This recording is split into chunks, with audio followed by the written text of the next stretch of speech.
Welcome to your week in review here on WINN FM 98.9 for the period April 21st through 26th. Making the news last week, Building Bankable Businesses, a new financial literacy program for entrepreneurs in St. Kitts and Nevis. St. Kitts Water Services Department commences drought-related water distribution system in St. Peters. Resilient indoor air quality takes center stage in St. Kitts and Nevis. Emerging and developing economies face headwinds amid global trade turmoil. St. Kitts Nevis poised to become regional leader in sustainable energy with $36 million geothermal investment. St. Kitts Nevis signs US $13 million loan agreement with Taiwan ICDF to complete Bastia desalination plant. Now, the details.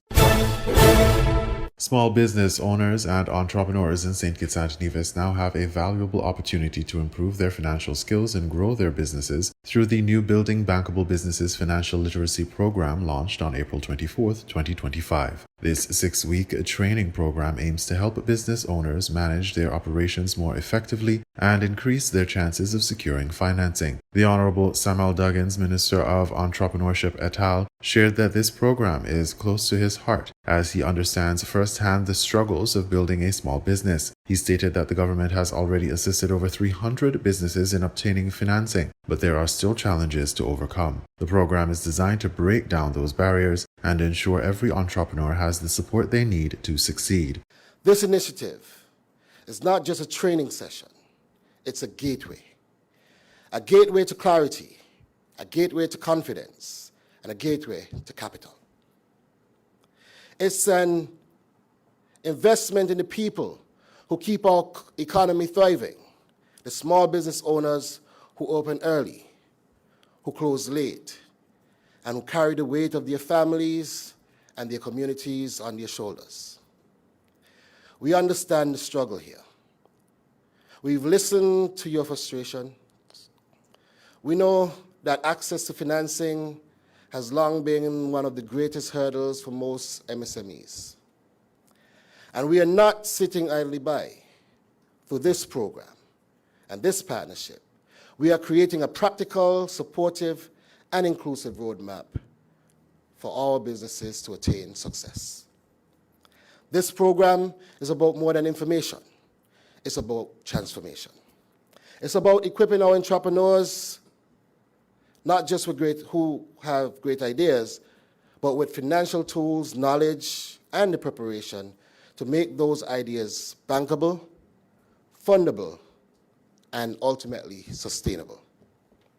And we are not just keeping this locked in the offices, nor are we limiting it to the boardrooms. We are indeed taking this to the people. Permanent Secretary Delreen Taylor described the program as a bold step to help entrepreneurs achieve financial stability. Small businesses matter. They drive employment, innovation, and economic diversification. Yet, despite their potential, many are unable to access the capital they need to scale, often due to poor financial management or a lack of understanding about how to engage with financial institutions. The Building Bankable Business Program is designed to tackle this challenge head-on. She said it will teach essential topics like budgeting, managing cash flow, reading financial statements, and handling debt. It aims to provide entrepreneurs with the financial literacy needed to understand and navigate the often complex world of finance. By doing so, we are not only improving their financial knowledge of the business owners, but also enhancing their ability to present their business as viable candidates for loans and investments. This initiative addresses the root causes of financial exclusion, particularly for micro and small businesses that face rejection from banks due to the lack of documentation, poor credit scores, or inconsistent cash flow. In light of all these realities, the ministry continues to emphasize the importance of building stronger and more resilient public-private partnerships, and we are pleased to announce a strategic partnership with the St. Kitts Nevis Anguilla National Bank. These partnerships will be more critical, not just to help businesses weather current challenges, but to ensure they are positioned to innovate, expand, and compete globally. This partnership will also break down barriers by focusing on more inclusive and flexible evaluation criteria for accessing building businesses' bankability. This also means that even if a business has been previously denied credit based on traditional lending metrics, this program will offer them a second chance. The training will also focus on the wellness and personal financial health of entrepreneurs, recognizing that a healthy business leader is key to a healthy business. The curriculum will cover core financial concepts such as budgeting, cash flow management, understanding financial statements, and strategies for debt management that would fundamentally guide businesses on how to develop sound financial strategies for long-term growth and sustainability. Sessions will also incorporate wellness and personal financial health, recognizing that a healthy entrepreneur is essential to a healthy business. Participants will also receive hands-on support in understanding how to present their business in a way that appeals to financial institutions. This includes mastering the documentation required to apply for loans, understanding what banks look for in applicants, and developing a financial plan that reflects the true potential of their business. The training sessions will be facilitated by financial experts who will provide practical insights into everyday financial management. Entrepreneurs would learn how to use financial tools to streamline their operations, make informed decisions, and set achievable goals. Upon completion of the program, participants will be required to meet specific program completion requirements, including regular attendance, active participation, submission of required assignments, and satisfactory demonstration of learning objectives. Only those who successfully meet these requirements will receive a certificate of completion. We require full engagement and commitment from all participants. This is a hands-on, result-driven program. Participants are not just expected to learn, they are expected to apply what they learn to real business scenarios and decision-making.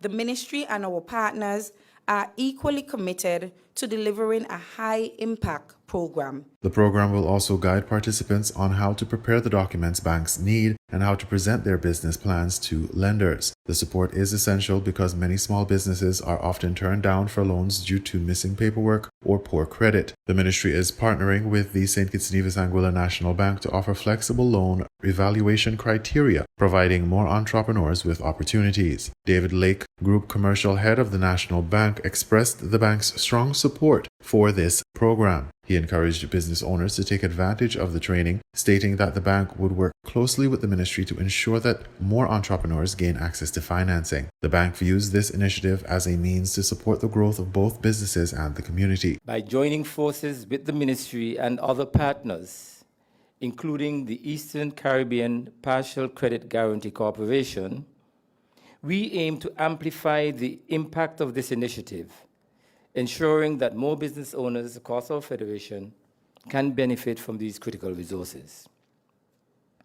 The program's objective, and I quote, to equip entrepreneurs with essential skills, improve loan readiness, and support the growth of thriving businesses are vital to navigating the demands of today's dynamic economy.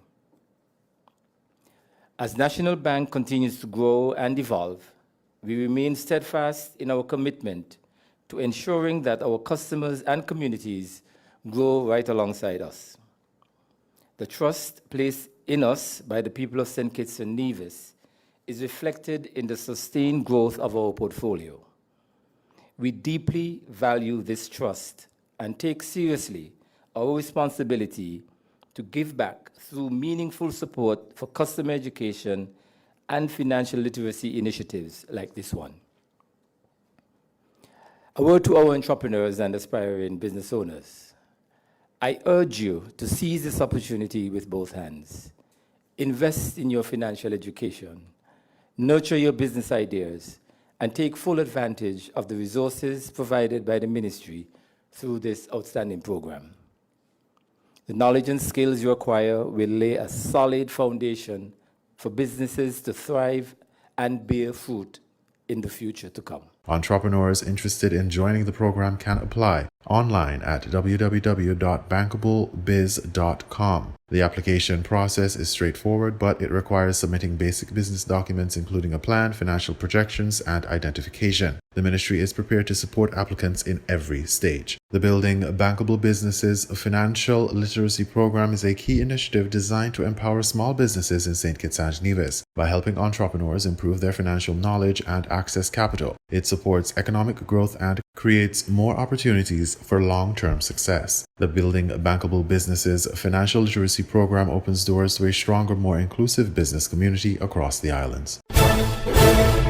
The villages of Stapleton, Upper Monkey Hill, and Lower Monkey Hill were put on a water distribution alert on April 3rd. Quote, residents have been experiencing low water levels at the source due to rainfall, said Prime Minister Drew, Parliamentary Representative Corp 4 Constituency Number 8. The water trucks and fire trucks were dispatched to the area to assist with water distribution. The water shortage situation in St. Kitts' most populous area sends a clear message that Mother Nature is in charge and that responsibility and behavioral changes are necessary. In his World Water Day message to the nation in March 2025, Utility Minister Conrad Maynard urged residents of St. Kitts and Nevis to implement water conservation plans, fix dripping faucets and leaking pipes, control water consumption, and also pay their water bills, which is critical to the advancement of the water infrastructure. The government of St. Kitts and Nevis embarked on a mission to develop new sources of water, including desalination plants, to address the water woes in the country. In St. Kitts, a desalination plant was constructed at Canada Estate, while another began at the C.A. Paul Southwell industrial site, aimed at improving and maintaining the water supply.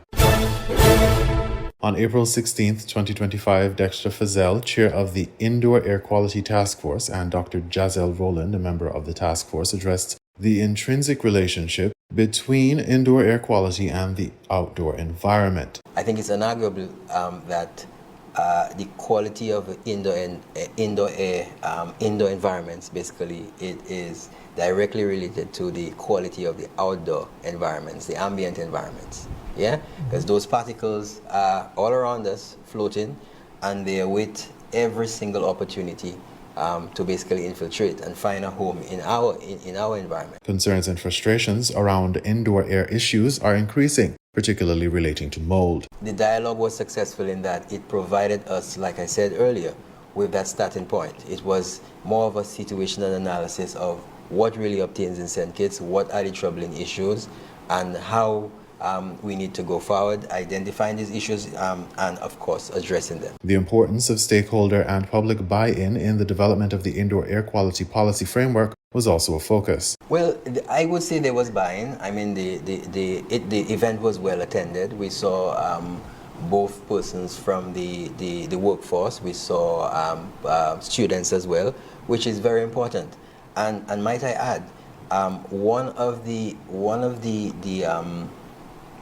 strategies that we're exploring with the policy would be to sort of engage the upcoming generation. He elaborated on educational outreach, sharing how architectural design students at the Clarence Fitzroy Bryant College, CFBC, are being introduced to the concept of indoor air quality, noting the architectural design studies. Okay. Right? So how do we program, how do we sort of align the upcoming generation, right, to begin to think of issues of indoor air quality, right? When asked about urgent indoor air quality challenges facing the Federation, Fazell pointed to mold as a central concern. I think the issue of mold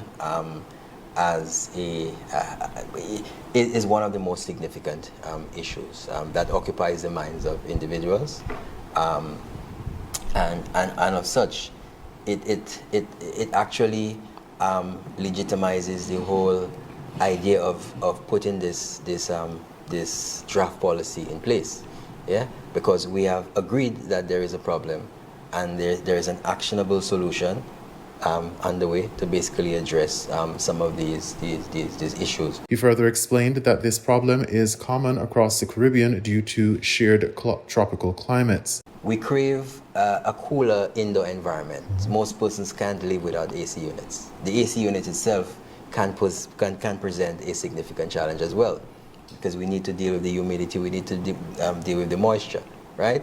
So it's definitely, like I said, one of the most significant issues confronting us. From the health perspective, Dr. Rowland shared insights based on her work in the emergency room, noting examples such as asthmatics affected by burning cane fields and construction dust. She also confirmed robust data collection protocols within the healthcare system. Yes, actually. All charts are reviewed and the information is collected, statistical data, everything, and it's passed on. On early warning signs of poor indoor quality, Dr. Rowland cautioned that signs are often subtle and must be viewed as a pattern rather than isolated symptoms. Well, yes, there are general signs, but I must say it's not just the signs, it's more like a combination of the signs, a pattern, and they exist without any clear cause.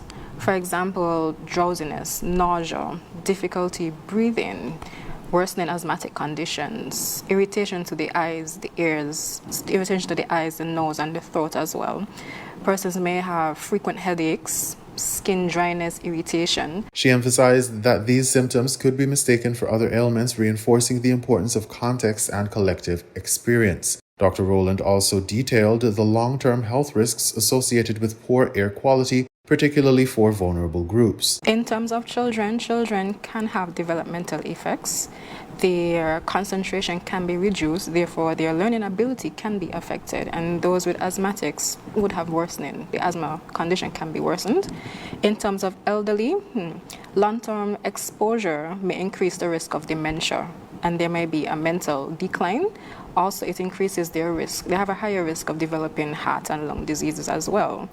Now, persons where you have more vulnerable populations like respiratory ailments, the pollutants can actually weaken the lung defenses. Hence, you have an increased risk of lung infections. And these persons with respiratory ailments, they are sensitive to these pollutants. Hence, they're prone to infections as well. And also we can include persons with weakened immune systems, such as cancer patients, patients living with HIV. When asked about advice for caretakers of such vulnerable groups, Dr. Rowland stressed the importance of routine maintenance. Yes, as we said before, routine, regular cleaning, monitoring those with the air conditioning units, keep a maintenance schedule as well. Turning the focus back to the broader environmental context, Fazel discussed the intersection of climate change and indoor air quality in the Federation's tropical setting. Well, I will start with the latter. I think we do have a very robust building code, and I think you probably heard it already. The construction practices in St. Kitts and Nevis rank one of the highest in the region. We do have a very resilient building crop. He acknowledged the climate challenges driving the need for cooler indoor spaces, underlining that dehumidifiers are not yet a common solution locally. I have seen persons here, you've seen institutions, basically not necessarily homes, although I have seen it in homes where persons would use the dehumidifiers. But it is not very common, it's not very popular in St. Kitts and Nevis. Fazel also suggested embracing modern technology as part of the solution. In the advent of technology, I think there is room for us to sort of prioritize and implement sensors, smart sensors, that basically track the quality of the interior spaces, right? So this is one of the ways I think we can in small measure, look at adaptation. We need to understand where we are in order to basically effectively treat the spaces that we occupy. When questioned about the current collaboration between architects and builders to promote climate-resilient, low-emission construction practices in support of the government's Sustainable Island State agenda, Fazel acknowledged the need for stronger partnerships. Currently, we don't necessarily have any formal agreements and formal understandings between the Institute of Architects and the Contractors Association. A few years ago, I served as the vice president of said institute, And one of the agenda items would have been to sort of reinforce our alliances, with third-party practitioners, including contractors. I do think there is room for improvement. I think that we need to sort of sit around one table so that we can sort of help support each other, right? We, as architects, we are heavily involved in the design and planning stages. The contractors execute, but at some point, I think we complement each other nicely, and we should basically be supporting each other in order to basically provide more sustainable and resilient design solutions for the Federation of St. Kitts and Nevis. The In Focus program's discussion marked a significant milestone in raising awareness and fostering a multi-sectoral approach to indoor air quality issues, laying the groundwork for the policy development that the Indoor Air Quality Task Force is advancing. Fazel's and Dr. Rowland's frank insights into the challenges and pathways forward underscore the urgency of addressing indoor air quality in the context of climate change, health, and sustainable development in St. Kitts and Nevis.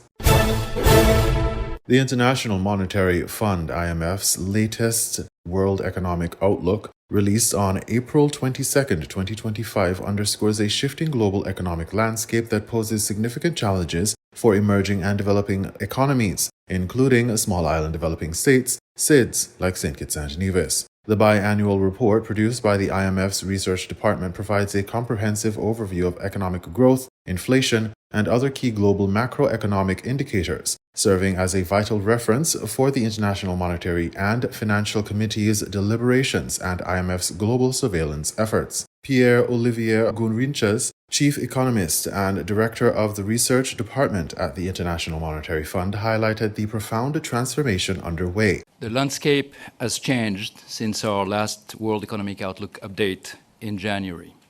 We're entering a new era as the global economic system that has operated for the last 80 years is being reset.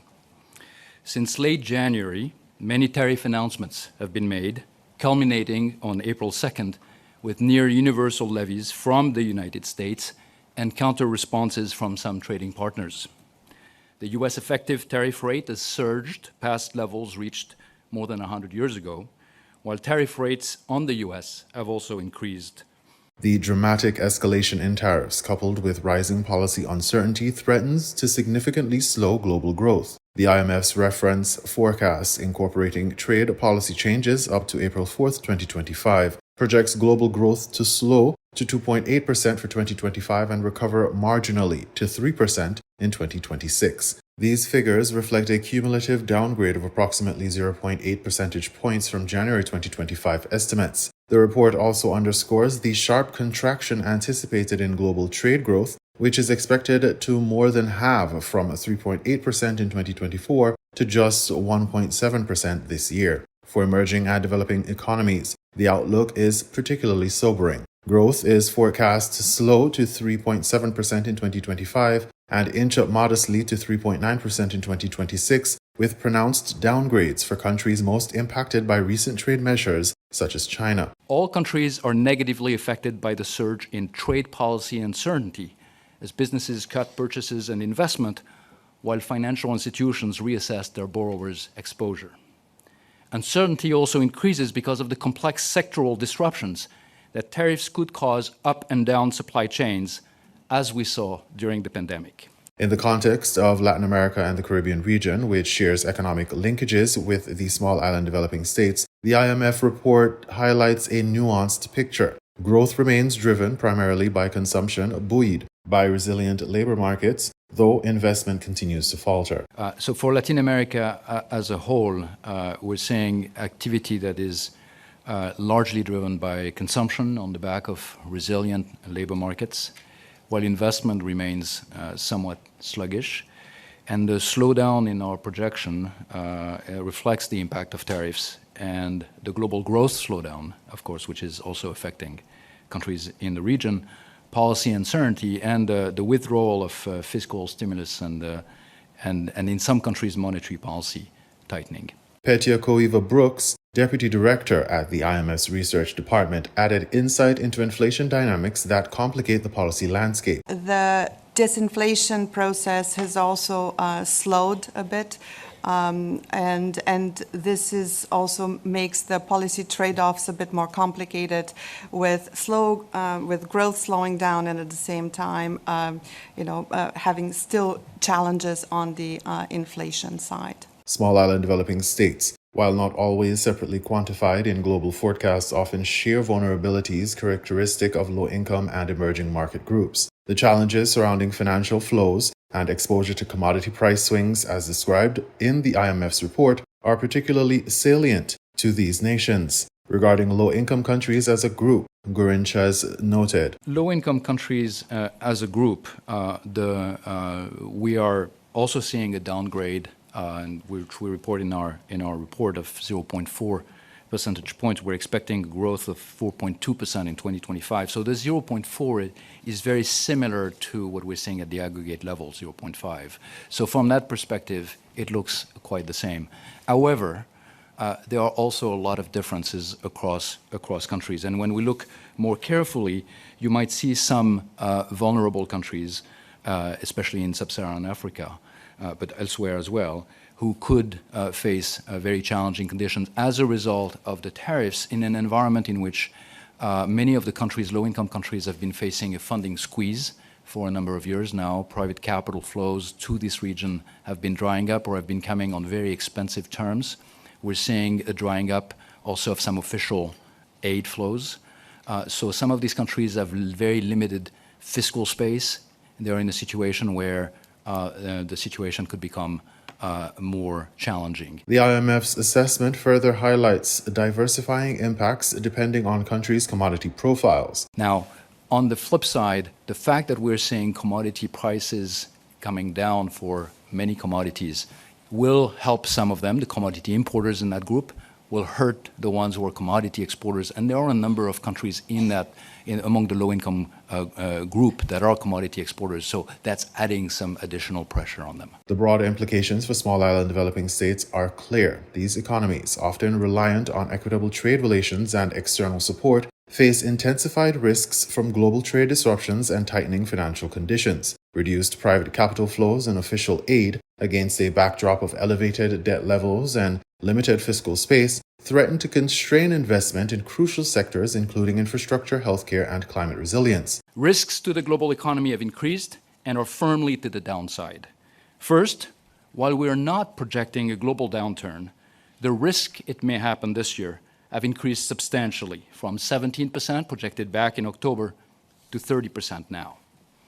An escalation of trade tensions would further depress growth. Financial conditions could also tighten as markets react negatively to diminished growth prospects and increased uncertainty. On the flip side, growth prospects could immediately improve if countries ease from their current trade policy stance and promote a new, clear, and stable trade environment. The IMF's policy guidance emphasizes the importance of international cooperation and sound domestic policies in navigating these turbulent times. Our recommendations call for prudence and improved collaboration. Let me outline some key ones. First, an obvious priority is to restore trade policy stability. The global economy needs a clear, stable, and predictable trading environment, one that addresses some of the long-standing gaps in international trading rules. Monetary policy will need to remain agile and respond by tightening where inflation pressures re-emerge while easing where weak demand dominates. Monetary policy credibility will be key, especially where inflation expectations might de-anchor, and central bank independence remains a cornerstone. Many fiscal authorities will face new spending needs to bolster defense spending or to offset the trade dislocations likely to come. Some of the poorest countries, also hit with reduced official aid, could experience that distress. Yet debt levels are still elevated, and most countries still need to rebuild fiscal space, including by implementing structural reforms. Support, where needed, should remain narrowly targeted and temporary. It is easier to turn on the fiscal tap than to turn it off. Where new spending needs are permanent, as for defense spending in some countries, planning for offsetting cuts elsewhere or new revenues should be made. Finally, even if some of the grievances against our trading system have merit, we should all work towards fixing the system so that it can deliver better opportunities to all. As emerging and developing economies, including small island developing states, confront these unprecedented headwinds, the IMF's outlook underscores the delicate balancing act ahead, navigating uncertainty, trade tensions, and fiscal constraints while safeguarding growth and stability will require sustained global cooperation and decisive national policy action in the months and years to come. In a recent interview with Island Innovations, the Honorable Conris Maynard, Minister of Public Infrastructure, Energy, Utilities, Domestic Transport, ICT, and Posts, underlined the pivotal role energy plays in the Federation's bold push towards sustainability. With abundant geothermal, solar, wind, and ocean resources, the Twin Island nation stands at the cusp of dramatically reducing electricity costs, attracting new industries, and creating meaningful jobs. A nexus which we believe in, and which is a statement that I have made everywhere I can, is that if we solve energy, we solve water. If we solve water, we solve food. Expanding further, if we solve energy, we solve industry. And if we solve industry, we solve salaries. Minister Maynard asserted, highlighting energy as the linchpin in uniting other critical sustainability areas within the Federation. Traditionally, St. Kitts and Nevis is regarded as lacking natural resources, unlike its neighboring Caribbean states, which are known for bauxite, oil, or gold. However, the minister illuminated a transformational new perspective. Today, however, our gold turns out to be energy. Our bauxite turns out to be energy. Our lumber turns out to be energy. Why? Because we have, according to all analysis, this large resource of geothermal power. He noted that Nevis in particular boasts a geothermal capacity approaching 1 gigawatt, a vast resource unmatched by most island states. The untapped geothermal potential is complemented by ample solar radiation, prevailing trade winds for wind energy, and abundant ocean resources, together forming a comprehensive renewable energy portfolio. Minister Maynard explained how this wealth of energy resources forms the cornerstone of the Federation's Sustainable Island State Agenda, underscored by 7 pillars with energy independence at the heart. The heat is to the surface. So in Nevis, one of the advantages is that the heat amount is much closer to the surface than in other areas of the world. So you don't have to drill as deep to get to it. And also it is sort of concentrated in locations. The government has established significant partnerships to facilitate geothermal development, securing financing mechanisms designed to mitigate risk. The Caribbean Development Bank has allocated US $70 million for the initial development, with $60 million earmarked for drilling production wells under a unique contingency arrangement that converts to loans if successful or grants if not. However, what emanated out of that process was that the amount of money that they had, 16 million, can only do a certain amount of wells, maybe 3. And it was a challenge to mobilize the best drillers in the world to come to what they term as a remote island to only drill 3 wells. So we needed more finance in order to be more attractive to the best drillers in the world. The financing challenge was overcome through deepened federal and local government cooperation, a dynamic not consistently smooth in the past. The federal government and the Nevis Island administration resolved that in the National Assembly to classify the geothermal resource as a federal asset, securing unified support. We were past this issue of whether or not the Nevis Island administration, that does not have any sovereignty, is in line with the federal government to then engage international partners for support to establish the geothermal resource. The breakthrough came with approval earlier this year from the Saudi Fund for Development for an additional US $20 million, raising the total available for geothermal drilling to $36 million, enough to fund 5 wells, including production and re-injection wells. Looking to the future, the minister projected, it is estimated that the wells can produce maybe up to 10 megawatts of power if they are good. If they're not so good, maybe 5.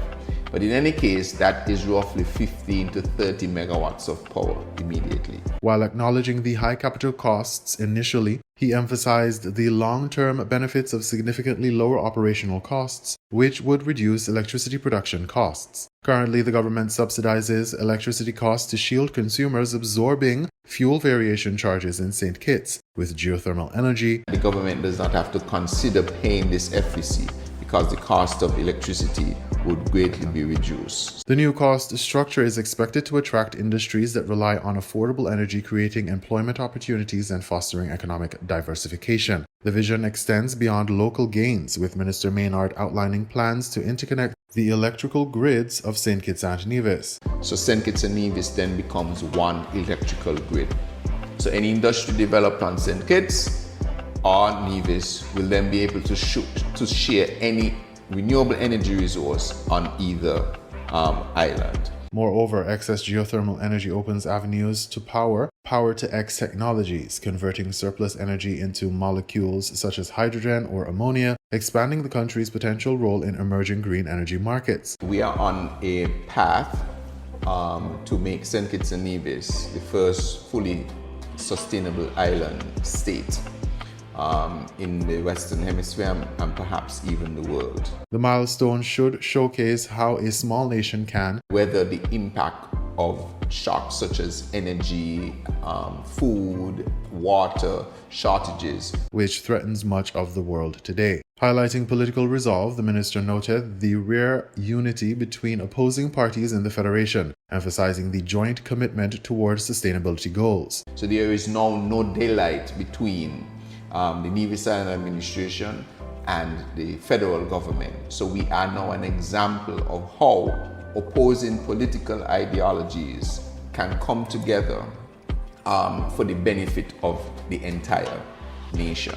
Minister Maynard also issued an open invitation for partners to join in this transformative journey. So this is an opportunity for persons to partner with a serious government that has a serious agenda towards sustainability and obviously benefit for all those who would be willing to partner with us. Finally, he pointed to the Federation's strategic location in the Eastern Caribbean, close to islands such as Antigua and St. Martin, as a natural hub to foster subsea electrical interconnectedness and regional energy cooperation, likening it to the interconnection he had witnessed in Mallorca, Spain. With $36 million now secured for geothermal drilling and an ambitious sustainable vision in place, St. Kitts and Nevis seeks to solidify its position as a Caribbean pioneer in clean energy and a beacon of resilience and innovation in the face of global climate and economic challenges.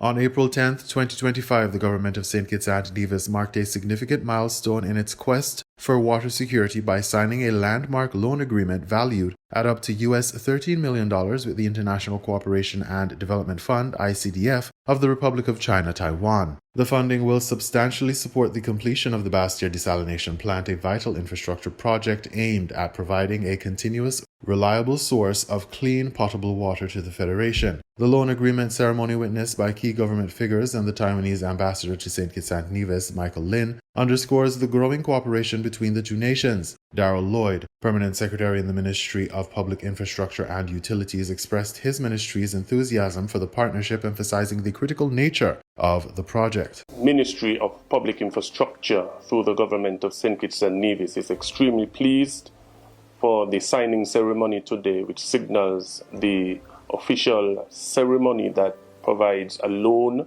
to the government of St. Kitts and Nevis by the Taiwan ICDF. As a government and as a ministry, we recognize the significant challenges that we have faced with the scarcity of water in the Federation of St. Kitts and Nevis, and this would have led to today's ceremony. Highlighting the scope and ambition of the infrastructure initiative. The government has started a robust project in terms of ensuring that we return the Federation to 24-hour clean, potable water. And the government, however, is currently doing a 2 million gallon per day desalination plant in the Bastia area. It's quite an expensive undertaking. And so we are glad that the partners from Taiwan would have consented to assist us in this great undertaking. Indeed, we are extremely delighted of what is happening today, and the ministry looks forward to, of course, the continued partnership that we would have forged a few years ago with Taiwan. You are indeed a significant partner, and we are particularly happy for today's exercise. Prime Minister the Honorable Dr. Terence Drew also spoke at the ceremony, marking the signing as a pivotal advancement for the nation's development and water resilience. This signing between the government of St. Kitts and Nevis and the International Cooperation and Development Fund, ICDF, of Taiwan represents a major leap forward in our national journey, as it makes available a loan facility of up to $13 million to complete the construction of Bastia Desalination Plant, which is already underway. He accentuated the fundamental role of Taiwan and St. Kitts and Nevis's multi-sectoral growth, noting, "Real transformation comes with collaboration, and our partnership with Taiwan has once again proven invaluable. Through the ICDF and across sectors like agriculture, healthcare, ICT, and now water, Taiwan continues to be a true development partner, helping us not as beneficiaries, but as equals." And so I want to thank the government and people of Taiwan and Ambassador Lin for their continued partnership, and of course to extend this to ICDF. Prime Minister Drew further outlined the systemic approach his administration has undertaken to address water security. From the start of this administration, we have been committed to tackling water insecurity head-on. We've conducted system-wide audits, repaired aging infrastructure, and integrated smart technology.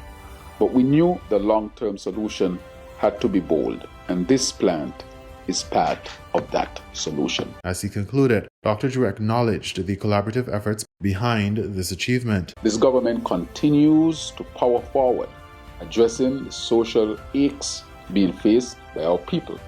And with every step, we remain resilient, independent, and future-ready. And so I would say that this facility will surely bring great easement to our people.